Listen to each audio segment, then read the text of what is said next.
Our Father, who art in heaven, hallowed be thy name. Thy kingdom come, thy will be done, on earth as it is in heaven. Give us this day our daily bread, and forgive us of our trespasses, as we forgive those who trespass against us. And lead us not into temptation, but deliver us from evil. And from thine is the kingdom, the power, and the glory forever. Amen.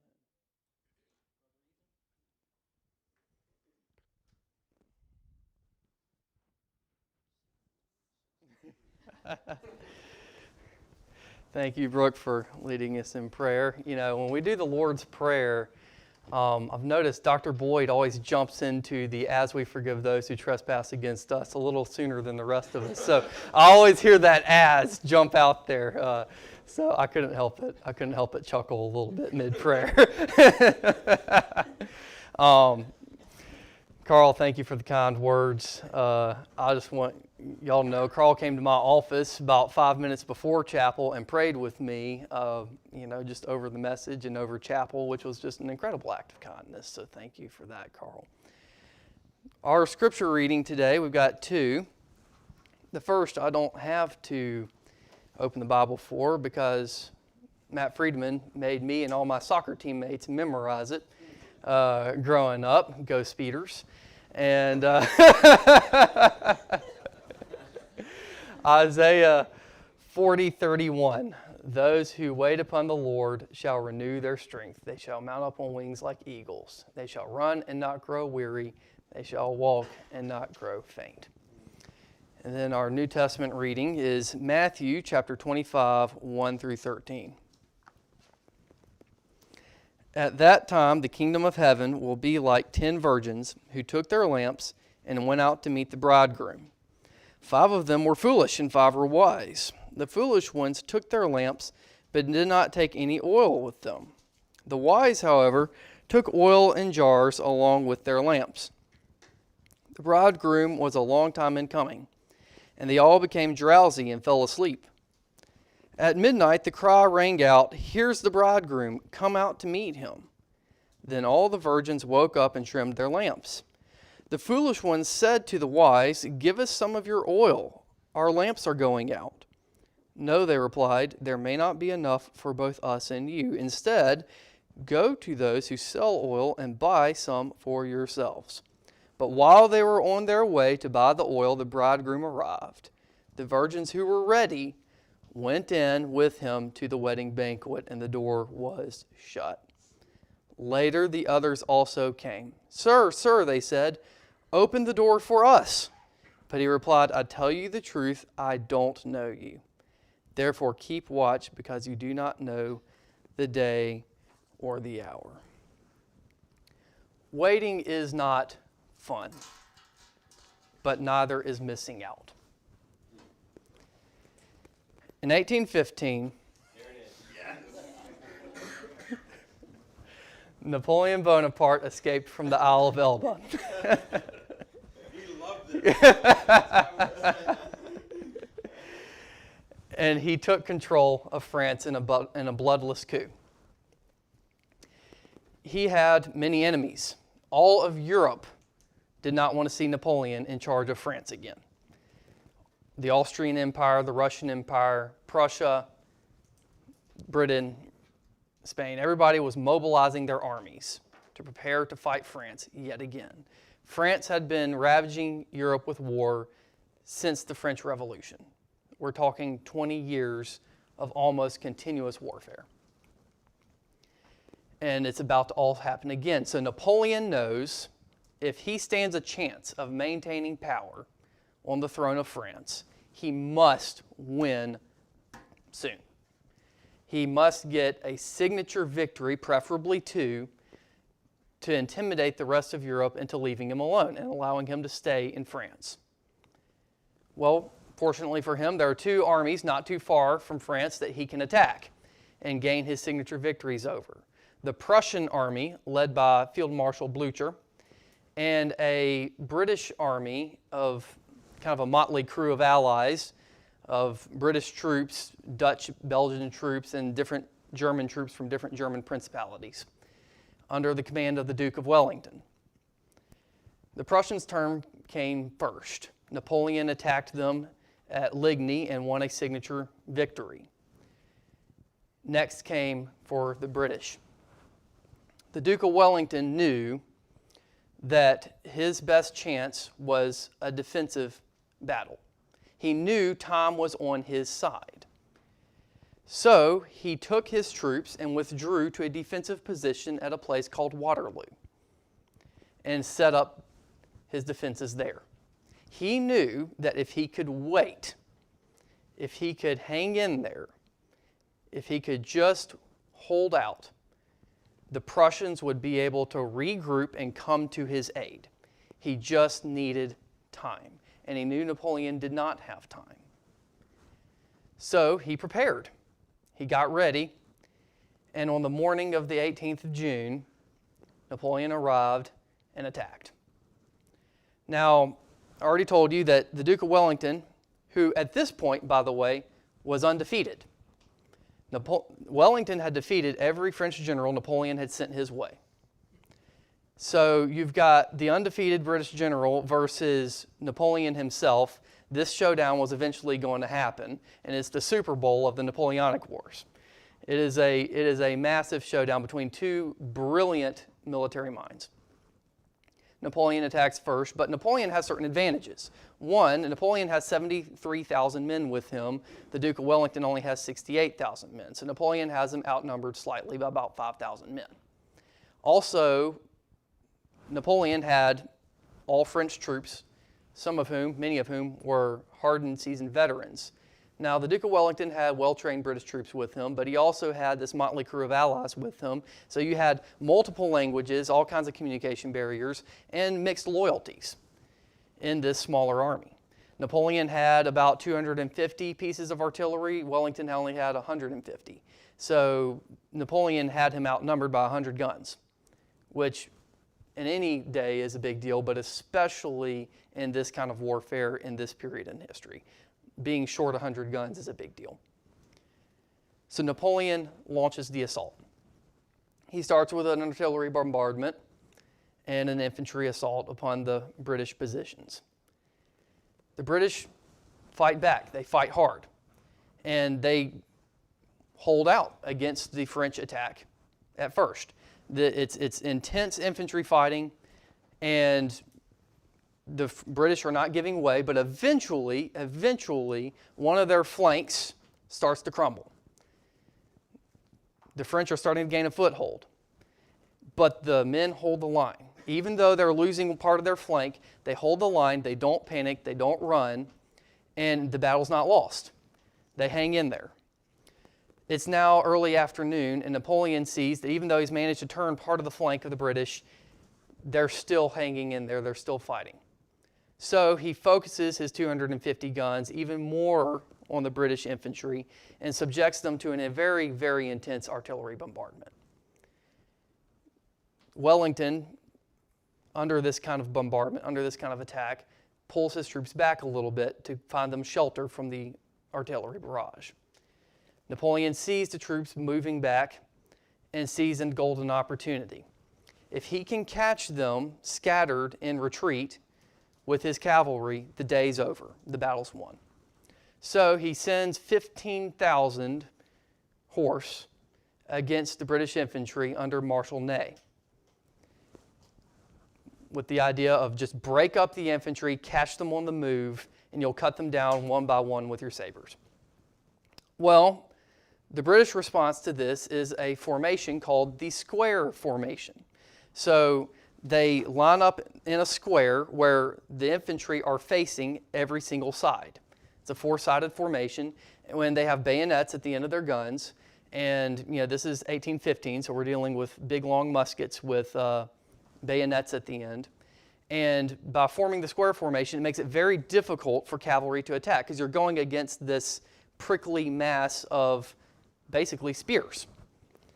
And that's a very difficult thing to attack, especially when the spears also have gunpowder and are shooting at you. So the French cavalry are circling these squares of infantry. And it's 15,000 horse circling these men. It's a very intimidating moment. They're under heavy artillery bombardment. They have 15,000 cavalry circling them. But their only hope of survival in this moment is to stay right where they are, is to wait, to stay in the center of that square, not to break rank, not to run from their friends, not to run from their teammates, not to run from their comrades, but to stay shoulder to shoulder facing the enemy. That was their best chance for survival. That was their only chance for survival, and that's what they did.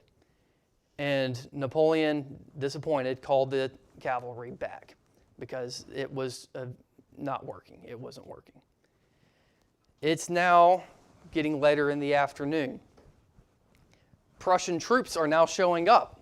The Prussians are arriving to help the British. And Napoleon knows that he must make one final try to oust the British or the day is lost. So he sends in the Old Guard. The Old Guard are his most elite troops. These troops have been with him every step of the way to Moscow and back, to Spain, to Italy, all through Germany. These guys wear their battle scars proudly like medals. These men are the crack troops of Europe. And he sends in the infantry of the Old Guard to finish off the British. The British, at this point, it's 6 p.m. They've been fighting all day. They've been under attack by the enemy all day. They're exhausted. And now the best infantry in Europe are coming their way. But the British hold on. The attack of the Old Guard fails because they know if we just wait a little longer, more Prussian troops will arrive. We will survive this.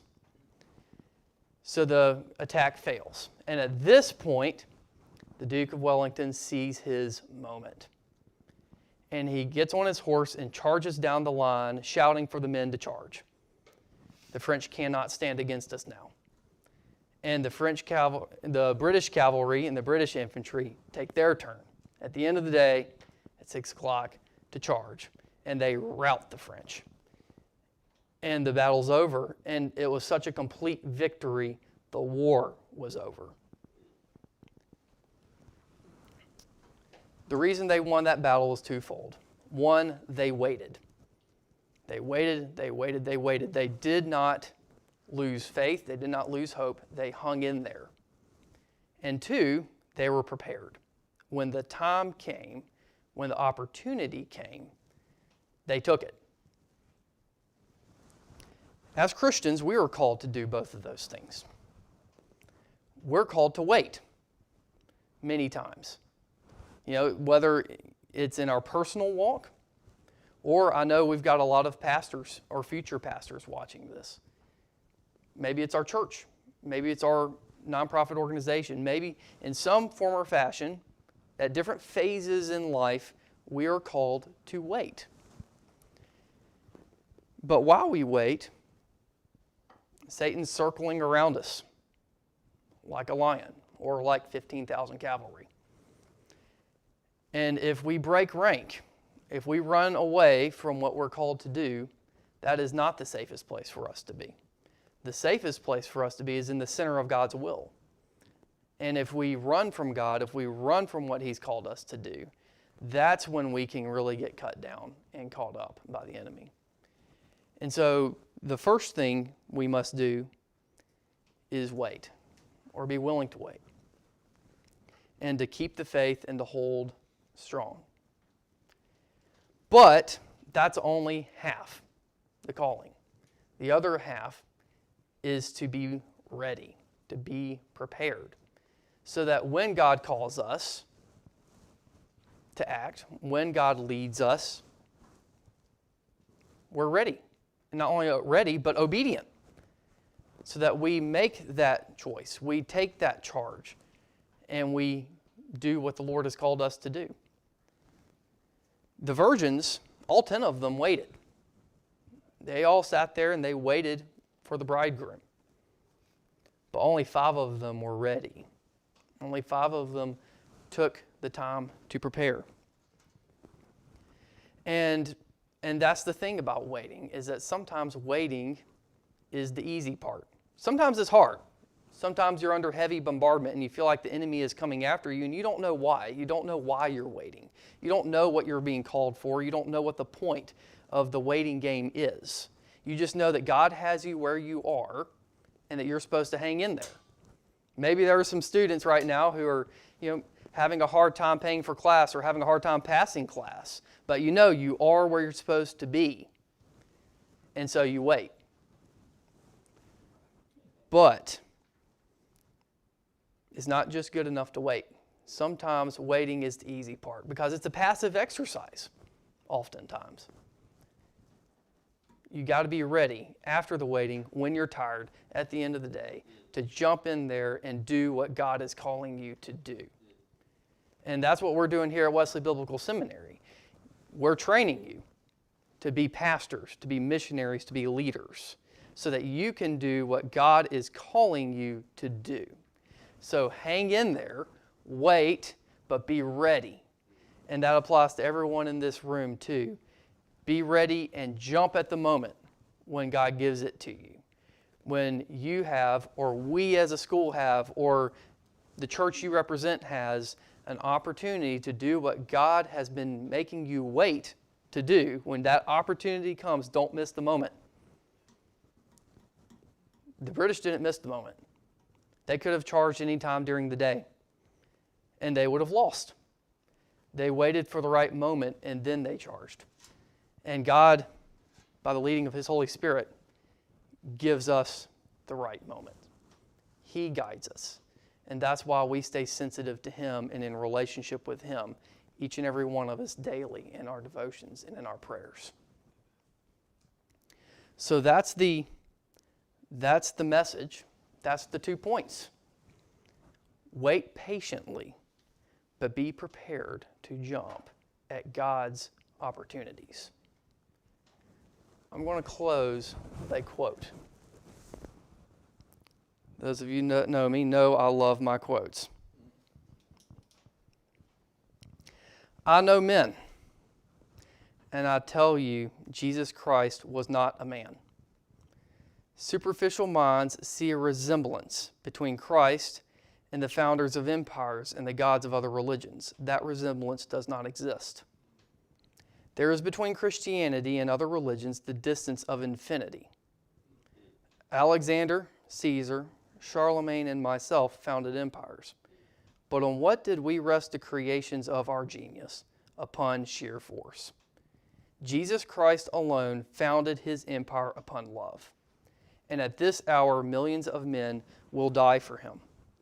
In every other existence but that of Christ, how many imperfections? From the first day to the last, He is the same, majestic and simple, infinitely firm and infinitely gentle. He proposes to our faith a series of mysteries and commands with authority that we should believe them, giving no other reason than those tremendous words, I am God. The Bible contains a complete series of acts and of historical men to explain time and eternity such as no other religion has to offer.